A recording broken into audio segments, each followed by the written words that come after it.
You are listening to an episode of The Witch Doctor, a serial fiction podcast based in the Fallen Cycle universe.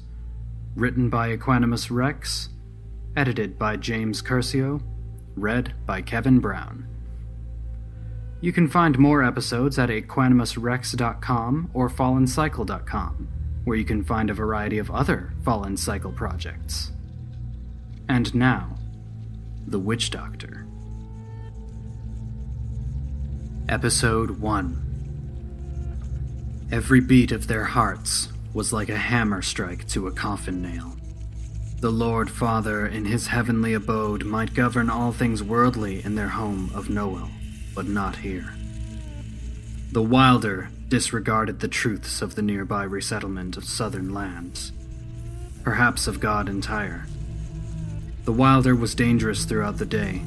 At night, and especially on this night, it was more terrible than any normal forest.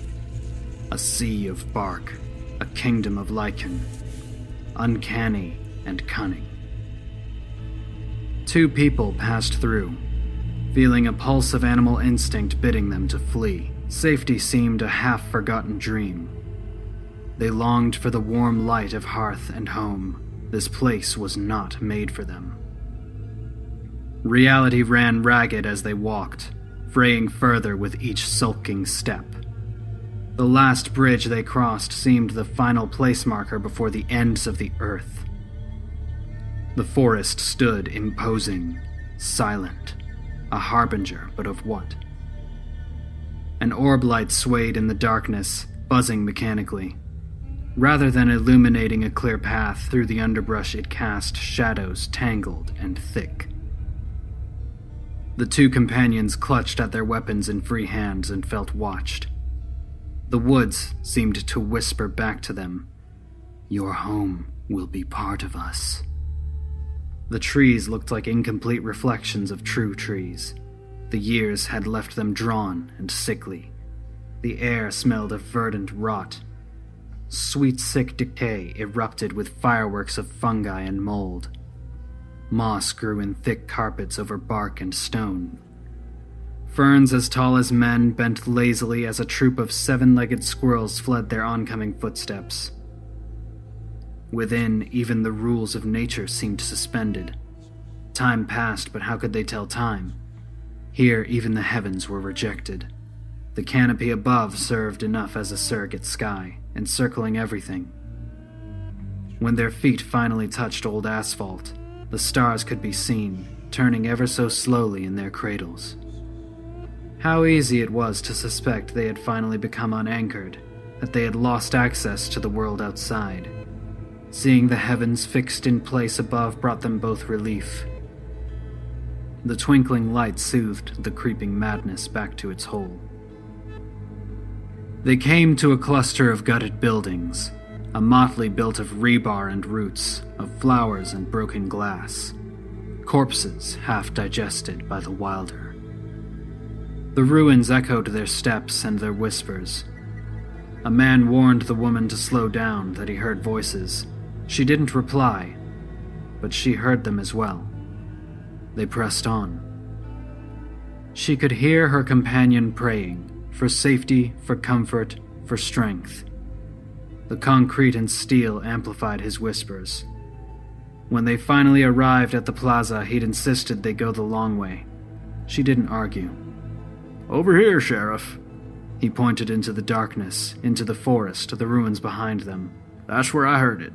A pile of glowing embers drew them closer. She could see that someone had tended it for hours. The piles reached almost to her waist. Dead wood and brush littered the area around the site. They stood still, lights shining into the bush. A cooking pot kicked to the ground, meager grains and seeds cast to the soil. "Hey, Sheriff, there's something you might want to see." He held a leather satchel and shined the orb light into it. When she approached, the orb cast shadows at strange angles on her face. No longer the face of a woman, she appeared to wear the mask of the primeval madness that permeated this place. She moved lithely in the darkness, stepping between the leaves and over roots without mind. happy she's on my side, her companion thought. A prey instinct surged inside him, urging him to escape. For a split second, he could have sworn he'd seen pits of emptiness, sockets bereft of eyes. And he wondered if she might be possessed by a force ancient and terrible as the old world. But he shook that off as a flight of fancy brought on by the wilder. This was Artie, flesh and blood as he was. He handed her the orb light, and she took a look at the contents, her face now entirely hidden in the gloom. "Books?" she said. "Psychology of Man's Possible Evolution, the Open Society and Its Enemies. They look old, well preserved. What the hell were they doing out here?" He shrugged. Artemis walked over to her companion and held her hand out for the orb. He handed it off after a moment's hesitation. She examined the contents of the tipped cookpot. "Amaranth, wild oats." She turned back to the man and returned his light. "They were foraging. Didn't have food." When she didn't get a response, she poked at his shoulder. "Chet?" "What are we looking for, Artemis?" Chet asked, looking her over, his voice strained. "Who cares what they ate?"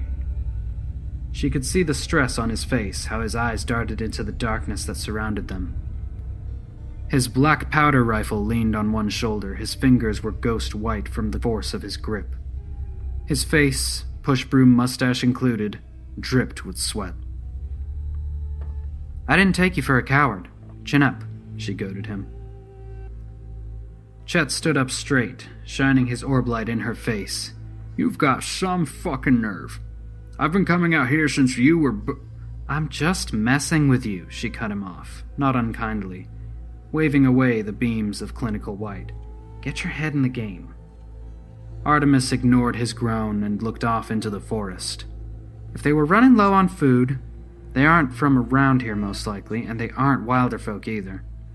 The Essel don't come down this close to the Domus, not unless they have very good reason. Locals would know what it takes. They wouldn't be relying on this seed water. Chet didn't reply. She walked around the edges of the campsite, circling it a few times. There were at least 3 people here, maybe 4. Adults, probably men, but hard to tell. Artemis pointed at tracks in the dirt. And a dog. "Okay," started Chet. "And?"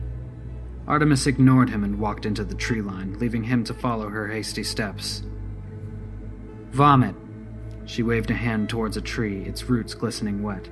Half-digested amaranth covered the ground, congealing among other incomprehensible shapes. She kept walking deeper into the forest. Chet caught up to her. "Wait a second, would you?" Artemis slowed but did not look back. "You said there's 4 guys, 1 dog, just making sure my math's..." His words were cut short by shrieking. High-pitched. Bestial. Chet dropped to one knee, orb light falling to the pine needle carpet of the forest with a soft thud. He raised his rifle. Artemis didn't react. "Devils and spooks. This place is evil, Artie." The screams grew even more frequent as they approached. Chet stuck the orb light in his pocket. This dampened its glow, but allowed them to make out rough forms in the gloom.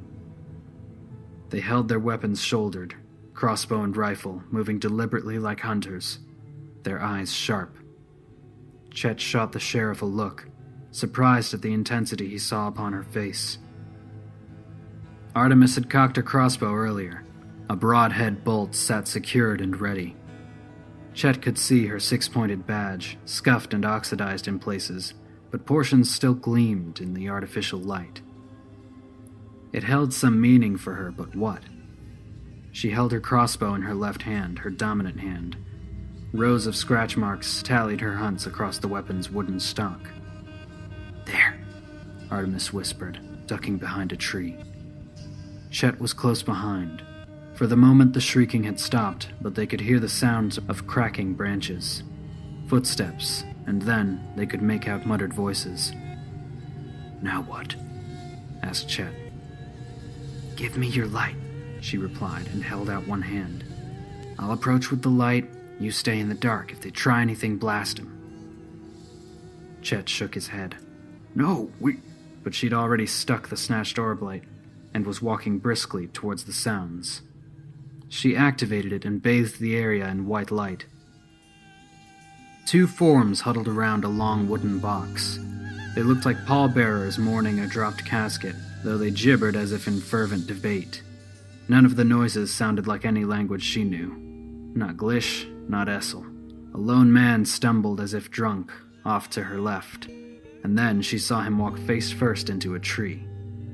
The blood stained the bark a dark crimson. He backed up and did it again with the same force. Whack! The wet noise it made reminded Artemis of field dressing an animal carcass. She held her crossbow up, pointing towards the crouching men. "Don't move, I'm armed." They did not respond. The man with the broken nose continued his toy soldier march into the tree. The others persisted with their garbled speech. Artemis took a few steps, this time directing her shout toward the broken-nosed man. "Stop! I'll fucking shoot you! You better do what I say!" Then they did stop, and fell silent. Their eyes were strange. Spit and snot covered their faces. They did not move to rise. "The king," a voice in her ear, soft. She shoved at the broken-nosed man who had slid in beside her without making a noise. He stumbled back, giggling, and hit the ground hard. The other men arose, and she turned her crossbow towards them. "You better have a good shot, Chester," she thought. "You boys from the boat? Had some to drink and get lost?" No response. "Yeah, well, I'm the law around here." Artemis felt a sensation wriggling its way up her back. She imagined eyes in the dark, innumerable, fixed on nothing but her. Fear and anger intermixed. She raised her voice. "You drunk? Been huffing? Well?" Her voice cracked, her attempt at bravado failing to her own ears. The broken-nosed man spoke up. "The king, the egg, the snake. Oh, how? Oh, well." He giggled and coughed, spitting out a tooth. The 2 crouched men started vocalizing again, making a wah-wah noise in unison. Artemis backpedaled nearer Chet's hiding spot. She could feel his presence and it helped. A little. "Who the fuck are you?" she yelled at them. The man with the broken nose walked back to his tree. The duo continued chanting. They didn't reply. "Sheriff," Chet's voice came from behind the tree. I think they might have been poisoned." He left his spot in the shadows and walked up to her. The 3 men didn't appear to register this second, sudden stranger. "I know," Artemis answered tersely. "Mushrooms, I saw some in the vomit, wasn't sure what they were before, but now..." "It makes sense," he replied. "You said they were foraging to eat. There's a lot of nasty stuff out here. I think I've even seen this before, the snot and all the crazy shit." She shot him a look. "The person I'm talking about died right after they went off the handle. All sorts of people getting sick from shit they ate in the woods back then. The guidebooks were useless. You know how the Wilder is." "I know," Artemis said. "Of course you do, but I'm saying..." I get it. I get what you're saying." She felt sweat drip from her armpits and against her ribs. "Fuck, they're a freaky bunch." "Yep." Chet lowered his rifle and walked over to the broken-nosed man. He waved a hand in front of the man's face. The man smiled dully, showing his meat-grinder mouth. "They're not a threat. They probably don't even know we're here. Not really." Artemis walked over to the crouching ones. After a moment, she raised her crossbow to point into the canopy above. "Yeah, I think you're right. Their eyes aren't tracking me." She looked them over, then to the box, and then back at Chet. "Notice their clothes? They look like the traders that came to town." "Bootleggers, you mean?" Chet said. "Probably took off when the dagger men got on the barge." He turned to look at her. "Did they ever say why they were traveling together? It's strange, isn't it? Traders and dags. Most convoys I know wouldn't want a dag within 5 minutes of them. Not if they could help it." "Unless they don't have any choice. Scares away the customers. Yeah, it's weird," Artemis said. "Maybe they're trying to crack down on Benton. My bet is these guys ran off with the goods, tried to hide it from the dags. Keep everything looking prim and proper." "They never mentioned any missing men. The dags didn't either," Chet replied. Well, they wouldn't, would they? They have to know that we know this area a lot better than they do. Artemis held the orb light in front of one of the crouched men's face. He did not react. Couldn't have us looking and finding them. Dags don't remember scum's faces unless you've gotten on their shit list. That's all we are to them. Scum. They probably had no idea these three took off. She focused the light on the long box, illuminating its rope handles. It was banged up, had cracks, and... "Chet," she whispered. "Come here." She pointed to the lid of the box. They were rough cut, but... "Holes," Chet said from behind her. Why would a box need holes? But he already knew. They nudged the crouched men away from the box with their boots, and the two bootleggers scurried away. They rested on all fours behind their broken-nosed companion, whispering solicitations to the earth.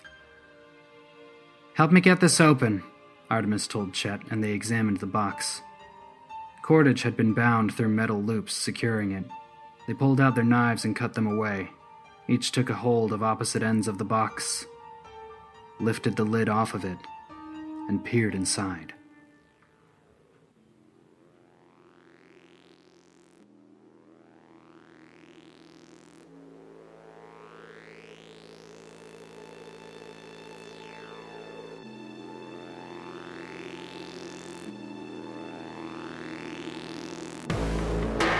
Hey folks, it's me, Equanimus Rex. You just listened to the first episode of the rebooted podcast. Many long months spent by myself and others working on The Witch Doctor has finally paid off.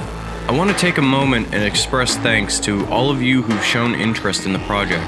You are the lifeblood of the endeavor, and I sincerely appreciate you taking the time out of your busy lives to give the podcast a listen. So, thank you. If you're interested in becoming part of the Witch Doctor team via patronage, visit patreon.com/witchdoc. I'll make sure to put all the links in the show notes, where you can get rewards for your contributions, including an enamel pin of the show's logo, access to hours of old audio, and more. Right now, I'm happy to say we've got months worth of new episodes coming, so stay tuned. You can follow my progress on my website, equanimusrex.com. For those new to the podcast, The Witch Doctor is part of a transmedia collaborative project called the Fallen Cycle Mythos. The Mythos includes original music, books, comics, and a lot of other stuff is in the works. If you like The Witch Doctor, consider perusing some of our other projects. You can find all current Fallen Cycle projects at fallencycle.com. Current Fallen Cycle projects include Party at the World's End, a Fallen Cycle novel written by James Curcio. Take a mad ride past the event horizon of sanity with Lilith, Dionysus, and their band of fallen gods in the final days of the American Empire. Party at the World's End is a myth-punk reinterpretation of Euripides the Bacchae in the age of anonymity and alternate identities. A vision of an alternate near past. This is the story of those fallen who walk among us, and hints of the world that is to come. The music in this episode was created by James Curcio, P. Emerson Williams, and Scott Landis.